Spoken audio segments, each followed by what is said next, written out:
Instant خشوع چاہتے ہیں نا نماز کے اندر, تو میں کبھی کبھار سوچتا ہوں کہ یار آپ یہ سوچو کہ کس نماز میں آپ کی زندگی میں نا آپ نے بہت دل سے پڑھی ہے. وہ اکثر وہ نماز ہوگی جب آپ کو کوئی سخت حاجت تھی, یعنی اسپیشلی جب ایگزامس کا ٹائم آتا ہے, آپ کو یاد ہوگا ایگزام میں جب ہمیں پتا تھا کہ فیل ہونے لگے ہیں, تو پھر جہاں نماز بچھاتے تھے اور اللہ تعالیٰ سے وہ گڑ گڑا کے دعائیں کرتے تھے, یا اللہ پاس کر دے, یا اللہ پاس کر دے. یا جب دکھی تھے, کسی بھی کوئی ہاں ٹریجڈی ہو گئی, دل ٹوٹ گیا ہو وغیرہ وغیرہ, پیار میں ناکامی ہوئی ہو, تو انسان اس ٹائم پہ جس طرح سے اللہ کو پکارتا ہے نا, وہ ایک مختلف پکار ہوتی ہے جو آپ کی روٹین میں نہیں آتی. اب اس کے پیچھے اگر آپ انالیسس کریں تو ایک وجہ جو میں نے سمجھی ہے وہ یہ ہے کہ جب آپ کو اللہ تعالیٰ سے کچھ چاہیے ہوتا ہے نا شدت سے, تو آٹومیٹکلی آپ کی نماز کے اندر خشوع آ جاتا ہے, کیونکہ آپ اس جذبے سے پڑھتے ہو کہ یا اللہ پلیز دے دے. پھر آپ کے الحمدللہ رب العالمین میں آپ کے آنسو نکلیں گے کہ آپ کہو گے کہ یا اللہ بس مجھے تو دے دے کسی طریقے سے. اور پھر آپ قل اللہ پڑھو گے یا قل اعوذ برب الفلق پڑھو گے یا قل اعوذ برب الناس پڑھو گے, کچھ بھی پڑھو گے, اس میں آپ کے آنسو نکل رہے ہوں گے کہ یا اللہ بس مجھے عطا فرما دے, مجھے تجھ سے بس یہ ایک چیز چاہیے. تو میں ایک ٹیکنیک جو سمجھتا ہوں بڑی امپورٹنٹ ہے, وہ یہ ہے کہ جب بھی آپ نماز پڑھنے جا رہے ہیں نا, تو جس طرح آپ نے کہا نا کہ پہلے سے اپنے آپ کو مینٹلی پریپیئر کرنا.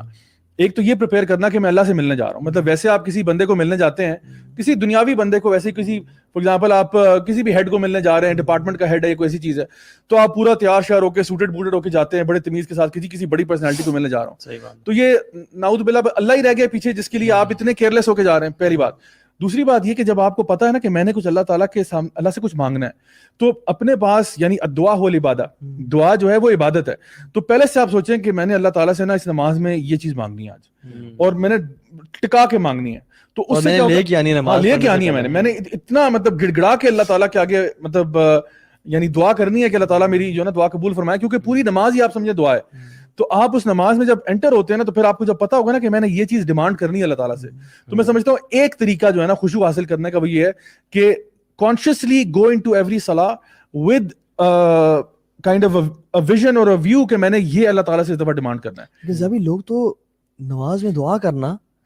اس کو مکروہ سمجھتے ہیں یا حرام سمجھتے ہیں. یا سبحان ربی الاعلیٰ سے ہم نے کوئی آگے چیز پڑھ لی تو میری نماز ہوئی ہے, اور 3 دفعہ سے اوپر نہیں پڑھنا, اوپر نہیں پڑھنا, 14 دفعہ ہو گئی استغفر اللہ, اب کیا کریں گے, اب کیا. اصل میں وہ ٹریڈیشنل نماز ہماری چلی آ رہی ہے نا, ہم نے زیادہ میں سمجھتا ہوں کلچرل ایک وہ ہمارے ساتھ چیز جڑی ہوئی ہے, جو بہت سارے لوگ ایسے نماز پڑھتے ہیں روٹین میں. اصل میں وہ بات ہے نا کہ اگر ایک بندے نے بچپن سے لے کے آج تک قل اللہ احد ہی پڑھا ہے نا, تو وہ آج تک قل اللہ احد ہی پڑھ رہا ہے, وہ شاید کوئی اور صورت کو پڑھنے کا گناہ سمجھے گا, یا ایٹ لیسٹ سمجھے گا کہ یہ طریقہ غلط ہے, نماز طریقہ غلط ہے. دیکھیں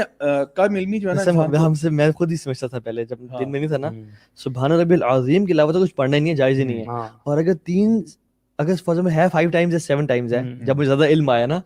تو اگر 4 times پڑھ لی میں نے اور امام نے بولے سب ملا اوئے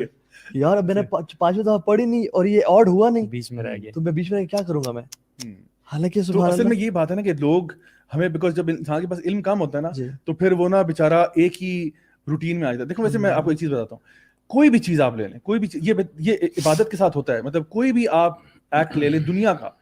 after while when you do it نا, آپ اس کے عادی ہو جاتے ہیں. بالکل ٹھیک ہے, آپ گاڑی چلاتے ہیں نا, کچھ عرصے کے بعد آپ عادی ہوتے ہیں. جب آپ نے شروع میں گاڑی چلائی تھی نا, یہاں ہمارے کیس میں بائک چلایا تھا, ٹھیک ہے, تو شروع میں جب آپ بائک چلاتے ہیں نا تو آپ بڑے کانشیس ہوتے ہیں, یہاں کہیں ادھر نہ ہو جائے, کوئی ادھر نہ ہو جائے, کوئی گر نہ جائے, کوئی فلان ہو جائے. After a while it becomes part of your body, it becomes part of your system, آپ کی عادت ہو جاتی ہے کہ کون سی کرو پہ کتنا بینڈ کرنا ہے, کس سپیڈ پہ جانا ہے. آپ سوچ ہی نہیں رہے ہوتے, آپ کی سوچ کہیں اور ہوتی ہے, آپ بائک خود ہی چل رہا ہوتا ہے, گاڑی بھی آپ خود بخود چل رہی ہے, آپ کچھ اور سوچ رہے ہیں.